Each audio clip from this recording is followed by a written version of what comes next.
نن د کونړ ولایت نه د یو داسې پرمختګ زیری درکوو چې د انساني ژوند دغه ته ډیر ضرورت لري. د ښکلا انجمن دا وطن زمونږ روح زمونږ تن دا وطن زمونږ روح زمونږ تن دا وطن دغه روغتون مو څومره مصارف کړي دي او دغه ترڅنګ څنګه مو داسې فکر وکړو چې په کونړ کې داسې یو عصري او مجهز روغتون جوړ کړي. ایکو برخه نو هغه موږ فعاله کړله، آی سی یو برخه ته نو شخصي برخه کې آی سی یو فعاله کړله چې هغه مجهز او سټنډرډ آی سی یو ده چې په نړیوالو اصولو باندې برابر ده چې د غریبو لپاره مو داسې کوم تخفیف په نظر کې نیولې ده کوم ورځ هم ځانګړې کړې ده که نه دغه ټول هغه خدمات چې په کونړ کې ورته ضرورت وي هغه خدمات به ترسره کېږي. او دغه روغتون کې تاسو سره څومره پرسونل پکار شوی دی؟ دلته شفاخانې ته راشي ټول ډاکټر صاحبانو ته مې هدایت ورکړي دي چې هر قسم معاینات ته ضرورت لري، ولو سټي سکین وي، ولو آی سی یو کې داخلي بستر وي، ولو عملیات غواړي او پیسې. دغه روغتون کې داسې کوم خدمات دي چې مخکې په کونړ کې نه اوس په کونړ کې خلکو د ایم آر آی خدمات راوړو چې دا بیخي نو په کونړ کې نشته دی. دلته د دوی خو ماشینونه خو معیاري دي، خو چې د دوی دوا په هغه کیفیت باندې وي چې دلته خلکو د لپاره موثره تمام شي او د خلکو هغه د در د دوا شي. لا امن برخمن دا وطن زمونږ روح زمونږ تن دا وطن زمونږ روح زمونږ تن دا وطن. یو وخت زه زخمی شوی وم، ما ته چا ویل پېښور لږ و ډېر ښه علاج به دلته وشي، مالکه مړ شم او کار شی چې وشي د خپل وطن مې ښه دی او د خپل ډاکټر مې ښه دی چې په ما یې زده ده کې په چا به یې زده کوي. ډېره حده اوس کوشش دی روان ده چې بې کیفیته ادویه افغانستان ته وارد نه شي څوک یې رانه خو البته څه مشکلات په موږ تاسو کې هم شته. د دغه ډاکټر صاحبانو نه د زړه له تله مننه کوو د ټول کونړ د ولس په نمایندګۍ باندې د دې هغه ستونزې موږ ته معلومیږي چې په څومره کمو امکاناتو دغه خپل ولس ته د زړه له تله څومره خدمت کوي او څومره په اخلاص باندې دوی دغلته کار کوي. لا انجمن دا وطن زمونږ روح زمونږ تن دا وطن زمونږ روح زمونږ.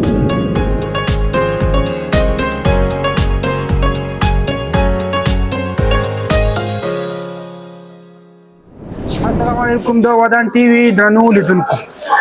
لیدونکو افغانستان د پرمختګونو پر لور او په دغه پرمختګونو کې نن د کونړ ولایت نه د یو داسې پرمختګ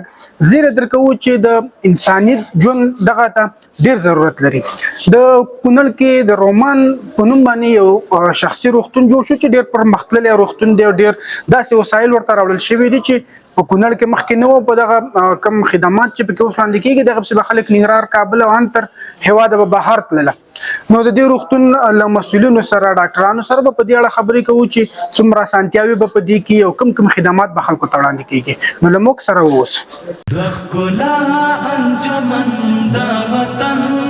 وطن زمونږ روح زمونږ تن دا وطن زمونږ روح زمونږ تن دا وطن د حریات وړانګې یې رسي تر کهکشان د حریات وړانګې یې رسي تر. درنو لیدونکو، د رومان روغتون مؤسس او ډاکټر صاحب علي محمد امین را سره دی. ډاکټر صاحب ستړي مه شئ او په لومړیو کې راته دا وایي چې په دغه روغتون مو څومره مصارف کړي دي او د دغه ترڅنګ څنګه مو داسې فکر وکړو چې په کونړ کې داسې یو عصري او مجهز روغتون جوړ کړئ. بسم الله الرحمن الرحیم. مننه ستاسو نه او ستاسو طریقه ستاسو اوریدونکو نه. نو دغه شفاخانه خو موږ یو فکر او یو ایډیا را سره او یو نظریه را سره او بنیاد باندې د شفاخانه جوړه کړه. نو دغه شفاخانه 10 بستره ده، په دې کې ټول هغه خدمات چې په کونړ کې ورته ضرورت وي هغه خدمات به ترسره کېږي چې داخله او د ماشومانو داخله، عمومي داخله، جراحي عصبي، عمومي جراحي، نسایي ولادي برخه او د شګو شلبني برخه، اورتوپیدي برخه. دغه برخه خدمات به د خیر سره موږ تاسو شاهدان او عمل نه پیل کیږي. په دغه روغتون مصارف څومره وشول؟ نو د دې روغتون مصارف تقریبا چې د 15 مليون افغانۍ شوي دي چې په دې برخه کې سټ سکین دی پکې او ټول طبي او غیر طبي تجهیزات دي. په دغه روغتون کې تاسو سره څومره پرسونل پکار شوی دی؟ دلته مستقیما موږ سره کوم نه تسلق تر پرسونل پکار دي چې متخصصین دي، معالج ډاکټران دي، امډیان او نرسان دي، خدمتګاران دي، سپاکاران دي او ساتونکي دي. ټول تسلق لپاره اوس په حال لپاره موږ موجود لرو. په دغه روغتون کې داسې کوم خدمات دي چې مخکې په کونړ کې نه وو اوس په کونړ کې خلکو نو مخکې خو د سټ سکین برخه په کونړ کې نه وه، موږ فعال کړله. ایکو برخه نه وه، هغه موږ فعال کړله. آی سی یو برخه هلته نه وه، شخصي برخه کې آی سی یو فعال کړله چې هغه مجهزه او سټنډرډ آی سی یو ده چې په نړیوالو اصولو باندې برابره ده چې 4 بستره ده، 2 بستره زنانو دپاره، 2 نارینهو دپاره، چې هر بستر جلا جلا ایونټ لري. نو دا کونړ دپاره یعنې داسې خدمات دي چې مخکې نو اوس انشاءالله په دغه برخه کې موږ شروع کړه. او دا به ووایم چې دغه برخه مخکې نه هم په دولتي سکتور کې هم نه وه، شخصي سکتور کې هم نه وه. بالکل همداسې ده. ډاکټر صاحب کونړ یو ډېر غریب ولایت دی، ډېر وګړي غریبانان دي. د غریبو لپاره مو داسې کوم تخفیف په نظر کې نیولی دی؟ کومه ورځ هم ځانګړې کړې ده که نه دغې ته؟ بالکل دغه روغتون مالک هم زه یم او مؤسس هم زه یم، پانګوال هم زه یم. نو ما خپلو دغه جلسې نه مخکې د دې غونډې نه مخکې موږ خپل پرسونل سره جلسه وه، د غریبانو دپاره خاص تخفیف مو په نظر کې نیولی دی. او هغه غریبانان چې هغه د شفاخانې ته راشي ټول ډاکټر صاحبانو ته مې هدایت ورکړي دي چې هر قسم معاینات ته ضرورت لري، ولو سټ سکین وي، ولو آی سی یو کې داخلي بستر وي، ولو که عملیات غواړي او پیسې ونه لري، باید تاسو هغه موږ ته دغې ته کار وکړئ او خدای ورته وکړئ. په راتلونکي کې به د دې روغتون ته کوم داسې خدمات راوړل شي چې لا تاسو هم نه دي راوړي؟ نو دې روغتون ته موږ پلان دی انشاءالله یوه میاشت کې به موږ دننه ایم آر آی خدمات راوړو چې دا بیخي نو په کونړ کې هم نشته دی. په ننګرهار کې فکر کوم چې یو ځای یا 2 ځای به دغه وي او دغه ایم آر آی خدمات به انشاءالله موږ ډېر ژر د روغتون کې فعال کړو. او اوس سره ټولې څانګې څومره دي؟ اوس موږ 8 څانګې خدمات کوو چې 4 عمومي څانګې دي چې عمومي جراحي ده، مخکې مې یادونه وکړله، عمومي داخله ده، عمومي اطفال دي او نسایي ولادي برخه ده. په څنګ کې سرګوش کلومینی یعنی د این ټي برخه ده، اورتوپیدي یا د هډوکو د خدماتو برخه ده، او په څنګ کې سره د عصبي جراحي ده او عقلي عصبي یعنی هغه رواني مریضان چې هغه به مخکې هغه یو دغه تلري یو سنټر ته باغ لګل کېدل او ان شاء الله تاویکی او په څنګ کې سره فزیوتراپي برخه هم فعال ده. د کونړ خلکو نه مو هیله څه ده؟ نو کونړ د هغه څوک چې وسدار دي هیله مې ورته ده چې باید په خپل وطن کې په خپل کونړ کې پانګونه وکړي او په دغه نورو برخو کې چې تاسو ولس ته ضرورت لري په دغه برخه کې دوی باید خدمت وکړي. او ولس نه مو دغه تقاضا او امید او هیله ته ده چې خپل ډاکټرانو باندې په خپل کونړ کې به خپل شفاخانه باندې باور اعتماد وکړي. ان شاء الله موږ ټول ولس ته ډاډ اطمینان ورکوو چې د دې دغه د امید او د هیلو مطابق ان شاء الله د دوی تداوی دلته کیږي او خپل ډاکټرانو باندې باید باور او اعتماد زیات وکړي. ډېره زیاته مننه. ستاسو نه هم ښکاله اوسه. ډېره مننه. لا امن برخمن دا وطن زمون روح زمون تن دا وطن زمون روح زمون تن دا وطن دخلا انجمن دا وطن. درنو لیدونکو نو د رومان په روغتون کې یو او دغه روغتون کې را سره یو ډاکټر صاحب نصرالدین افغان ولاړ. تاسو په سوشل میډیا خامخا لیدلی وي. ډاکټر صاحب که د دې روغتون په اړه راته ووایي چې دا څنګه یو ښه اقدام وشو د کونړ لپاره به څومره ښه کار وشو؟ ډېره زیاته مننه. دا خو د کونړ او د نورستان د ولسونو لپاره ډېر د خوښۍ زیری دی چې دغسې یو پرمختللی روغتون د کونړ ساحه کې دوی ته جوړ شو. نو دلته به دوی ته هغه خدمات کېږي چې مخکې په کونړ کې نه وو او په نږدې ولایتونو کې نو زه چې ډاکټر صاحب سره کېناستلم نو هغه چې کوم تجهیزات دلته راوړي دي او کوم ماشینونه چې هغه راوړي دي او دلته به په هغې باندې د دې ولسونو خدمت کېږي نو دا ډېر زیات یو فوقالعاده کار وشو. په دې باندې ډېر زیات خوشحاله یو. نو دا به د دې ولسونو لپاره د خدمت داسې یو درک وي چې هغه به تر اوسه دوی دلته نوي تجربه کړې او دلته به نوي لیدلی. انشاءالله دلته به دوی ډېر زیات خدمت کېږي چې مخکې نه کېده. که دا راته ووایو چې د روغتون د مشرانو نه او د روغتون د دغه کارکوونکو نه د هیله څه ده؟ د دوی نه خو هیله دا ده چې د خپل ولس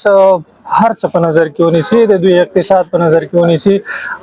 نو د دوی دلته خو د کونړ او د نورستان د ولسونو اقتصاد ډیر زیات کمزوري دی بل لري چې دلته د دوی خو ماشینونو خو معیاري دي خو چې د دوی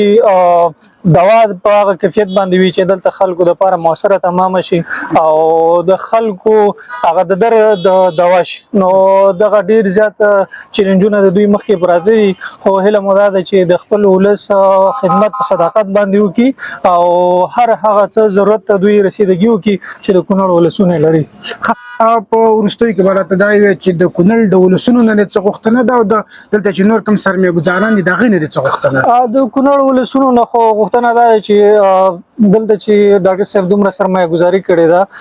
دا د دوی دپاره ده باید د نه دوی استفاده وکړي او هغه ناروغان چې دوی نور ولایتونو ته وړي یا کابل ته وړي هغه خدمات دلته کېږي خپل د دې ځای نه د خپل استفاده وکړي چې هم به د دوی دپاره ارزانه وي او هم به باکیفیته وي او د نورو سرمایه‌دارانو نه هم هیله دا ده چې یوازې د صحت په برخه کې نه بلکې په نورو برخو کې دلته د کونړ ولس لپاره خدمت وکړي او په هره برخه کې باکیفیته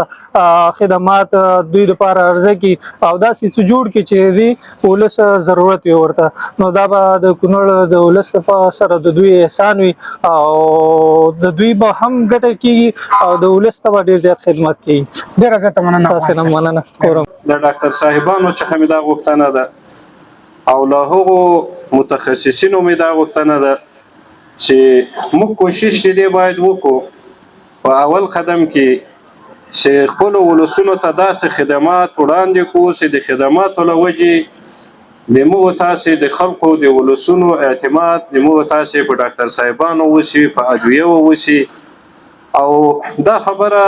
په بعضو نورو مجالسو کې ما هم کړې ده چې موږ باید یو عامه پوهاوی د دې وکړو خپل ولسونه او خلک په دې پوه کړو داسې ضرورت نه وي او په خپله په داخل کې یو علاج کېږي د دې هڅه باید ونشي خو د دې لپاره الحمدلله د موږ مشران متوجي دي تاسو ته معلومات شته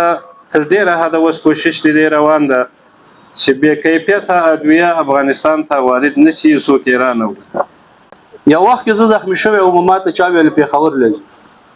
او ډېرو ښو خلکو راته وویل و ډېر ښه علاج به دلته وشي مالکه مړ شم او کار شی چې وشي د خپل وطن مې ښه دی او د خپل ډاکټر مې ښه دی چې په ما یې زده نه کړي په چا به یې زده کړي باید په ما باندې زده کړي دلته اولنی عملیات زما ډاکټر صاحب احسان الله زیراک وکړو او ډېر ښه وشو چې کابل کې متخلق ایران چې په کونړ کې هم داسې یو ډاکټر شته چې دا پیپ یې دومره ښه لګولی دی مالې هو کونړ کې الحمدلله د ژوند په ټولو برخو کې ښه خلک شته دي زمونږ استاد د کونړ اسداباد ولایتي روغتون چې کوم ډاکټر صاحبان دي او کوم زحمت دی ګالي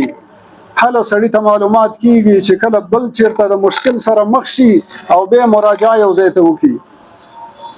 دغه ډاکټر صاحبانو نه د زړه له تله مننه کوو د ټول کونړ د ولس په نمایندګۍ باندې د دې هغه ستونزې موږ ته معلومیږي چې په څومره کمو امکاناتو دغه خپل ولس ته د زړه له تله څومره خدمت کوي او څومره په اخلاص باندې دی دغلته کار کوي که هر قسم حالات راغلي په تیرو وختونو کې زلزله راغله چې په هغې کې دغه ډاکټر صاحبانو کم خدمت کړی دی خپل ځان ته یې نه دي کتلي خپل آرام ته وخت نه دی ورکړی او د دغه خلکو خدمت یې په اخلاص باندې وکړو